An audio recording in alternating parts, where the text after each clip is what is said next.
जय हिंद दोस्तों। फिर से आपके सामने उपस्थित हैं चर्चा को आगे बढ़ाते हुए। तो अभी फिर हमारे साथ मनीष सर जुड़े हुए हैं, मिस्टर मनीष कुमार सोनी।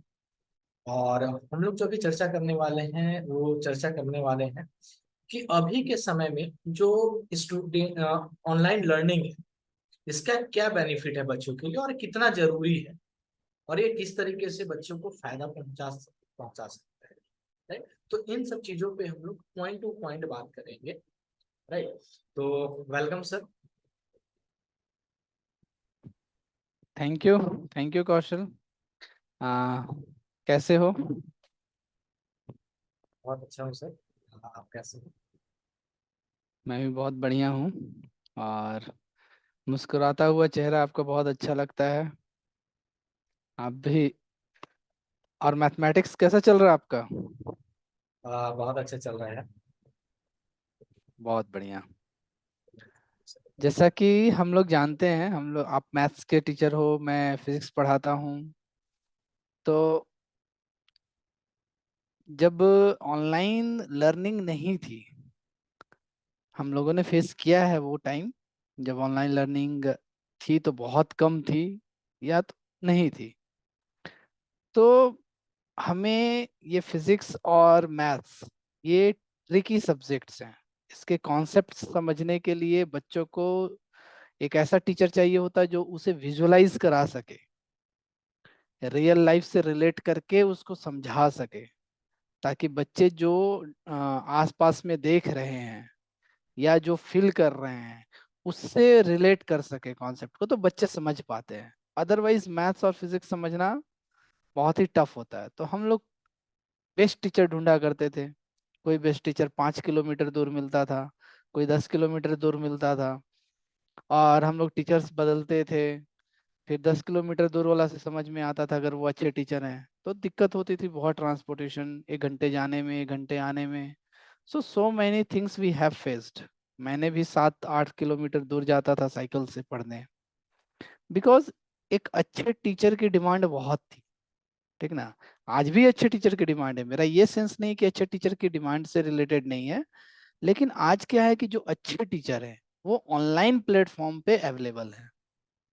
तो क्या है कि जो बच्चे समझना चाहते हैं, पढ़ना चाहते हैं, उनके लिए जीवन बहुत आसान हो गया। जीवन इन द सेंस पढ़ाई लिखाई वाला जीवन।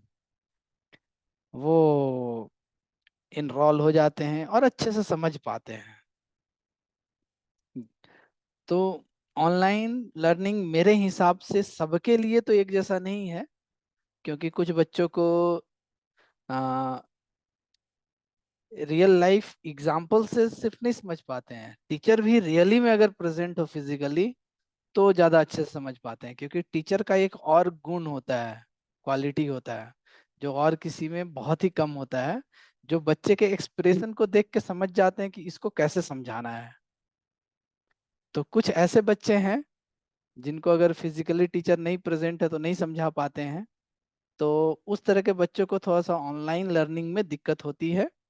और नहीं तो जो बच्चे अ, जिनका थोड़ा सा विजडम अच्छा है, वो बहुत अच्छे से समझ लेते हैं। और उनका सबसे अच्छा बेनिफिट ये होता है कि वो फ्लेक्सिबल हैं टाइम को लेके।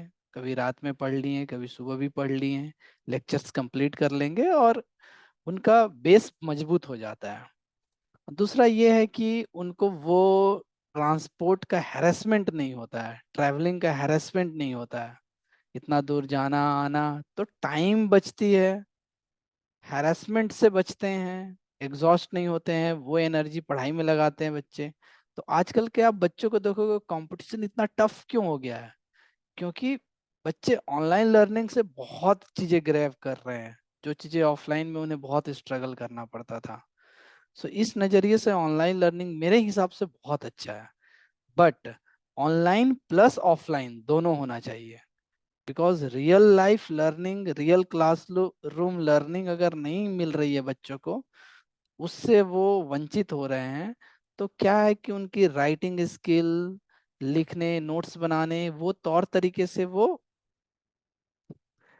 नहीं हो पाएंगे, क्योंकि टीचर के आंखों के सामने जो बच्चों को संस्कार मिलती है या जो लर्निंग डिसिप्लिन मिलता है, वो ऑनलाइन में तो टीचर ऑब्जर्व नहीं कर पाएगा ना। तो मेरे हिसाब से जो हाइब्रिड लर्निंग होती है जिसे कहते हैं, जिसमें ऑनलाइन प्लस ऑफलाइन दोनों मोड होते हैं, so that is the best. But remote area में जो बच्चे रह रहे हैं वहां तक ऑफ एक अच्छे टीचर को पहुंचना थोड़ा मुश्किल है, क्योंकि अच्छे टीचर हैं तो ऑब्वियसली अच्छी अर्निंग कर रहे हैं, तो शहरों में ही रहेंगे। कुछ हैं ऐसे डेडिकेटेड जो गांव में रहते हैं, बट हर जगह तो अब उपलब्ध होना मुश्किल है। तो अच्छे टीचर आजकल गांव में भी पहुंच गए हैं, वहां के बच्चों को पढ़ा पा रहे हैं because of this online platform. तो ये बहुत अच्छा है। और बच्चों को ट्रेंड होना चाहिए। Human brain can do anything if it is trend. अगर ब्रेन को ट्रेन किया जाए तो उस चीज को ग्रैब कर लेगा। एक वरदराज की कहानी हम लोगों ने बचपन में पढ़ा था। करत करत अभ्यास ते जड़मति होत सुजान, रसरी आवत जात ते सिल पर पड़त निशान।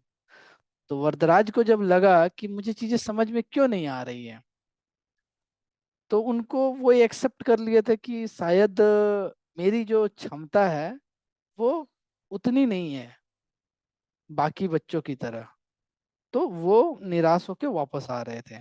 तो जब वो देखे कि कुएं से लोग रस्सी से पानी खींच रहे हैं और कुएं में अच्छा खासा रस्सी घिसने से कट चुका है पत्थर, तब वो बोले कि ये कोमल रस्सी जब इस कठोर पत्थर को काट सकता है, यानी हम भी अगर बार बार प्रयास करें तो ऑब्वियसली हम भी सीख जाएंगे। और वो एक चीज को 10 बार पढ़ना शुरू किए, और देखिए वो बाद में बहुत बड़े ज्ञाता बने, विद्वान बने। तो ये सच्चाई है। अगर जो चीज हमें नहीं आता है उस चीज के लिए हम अपने ब्रेन को बार बार ट्रेन करें, ट्रेनिंग दें, और हम लोग ग्रैब कर लेंगे। इसलिए जो बच्चे ऑनलाइन अगर नहीं समझ पा रहे हैं, तो मेरा पेरेंट्स से यही रिक्वेस्ट रहेगा कि उनको समय दें, उनको बार बार उस चीज को समझने का प्रयास करने दें। 1 महीना, 2 महीना, 6 महीना, साल भर उन्हें हो सकता है स्ट्रगल करना पड़े, लेकिन एक बार उसके लिए वो एडजस्ट कर लिए खुद को, तो उनको आगे के पढ़ाई करने में या कंपटीशन की तैयारी करने में बहुत आसानी होगी। ये बहुत बेनिफिट्स देता है ऑनलाइन लर्निंग एक अच्छे टीचर से पढ़ने के लिए।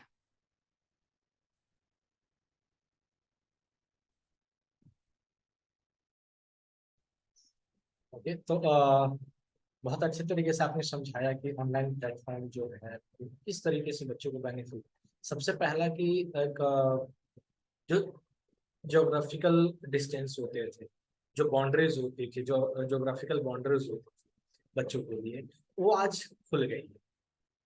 और ये भी जैसा कि आपने बताया कि हाँ, रिमोट एरियाज जो हैं, बहुत मतलब छोटे गांव, वहाँ पे भी बच्चे पढ़ना चाहते हैं लेकिन वो सुविधाएं नहीं मिल पाती।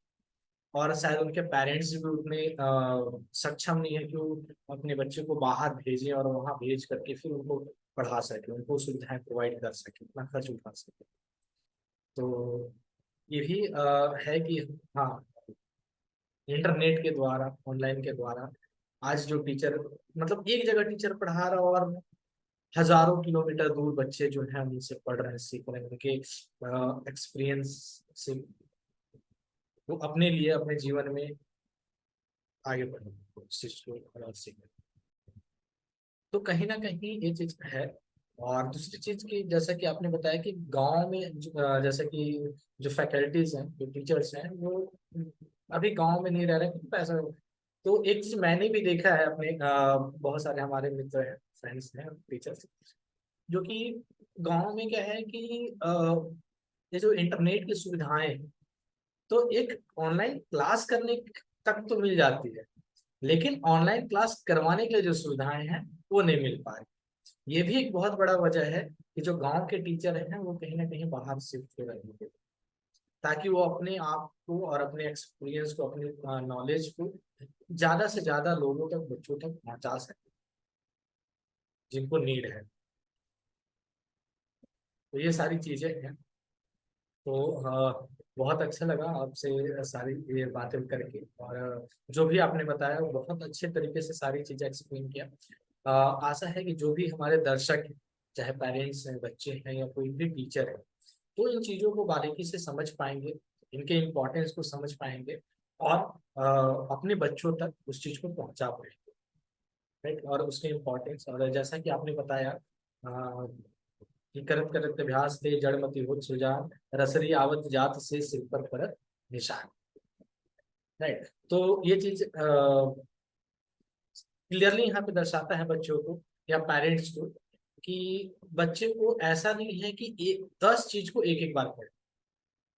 आप एक चीज को 10 बार पढ़ लो तो बहुत समस्या है, 10 चीजों को एक एक बार पढ़। राइट, जी सर, आप कुछ बोलना चाह रहे हैं तो। हाँ, यहाँ पे एक चीज हम बोलेंगे, जैसे हम लोग बाहर रहते हैं, तो गांव से अगर बच्चे शहर पेरेंट्स भेज भी दें तो कितनी तरह की समस्या होती है पढ़ने के अलावा। आपको खाने की समस्या हो जाएगी, सबसे बड़ी समस्या। अच्छा खाना, घर का खाना नहीं मिल पाएगा, तो स्वस्थ रहना कितना मुश्किल होता है। और अगर खाना मिल भी रहा है तो महंगी इतनी होती है कि जितनी पढ़ाई में आपके पैसे खर्च नहीं हो रहे, उससे ज्यादा खाने में और रहने में, घर की किराया, उसकी साफ सफाई, सो बहुत सारा काम बढ़ जाता है, फाइनेंशियल बर्डन आ जाती है। और अगर गांव के बच्चे हैं तो ऑब्वियसली फाइनेंशियली थोड़ा वीक होते हैं, तो अगर उनके पढ़ाई में 100 रुपये खर्च हो रहे हैं तो रहने खाने में उनको 300 रुपये खर्च होंगे, उसके 3 गुना। तो ये समस्या एक गांव से निकल के बाहर पढ़ने जाने में बहुत समस्या है।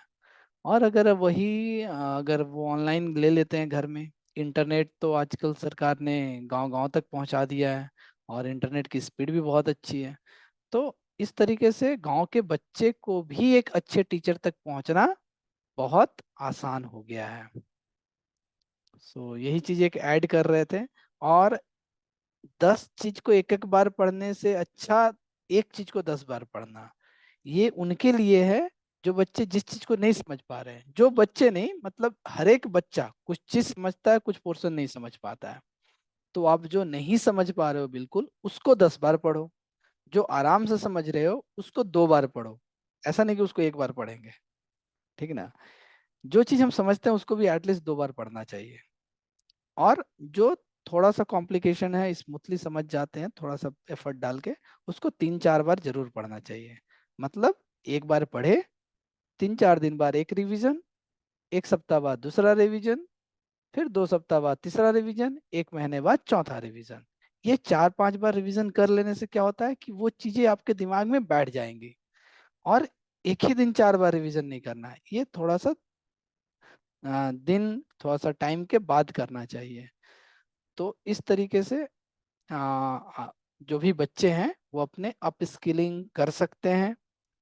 चीजों कंटेंट को, जो भी उनका करिकुलम है उसको पढ़ के अच्छे से समझ सकते हैं। बहुत ज़्यादा नहीं होता है कहीं भी करिकुलम।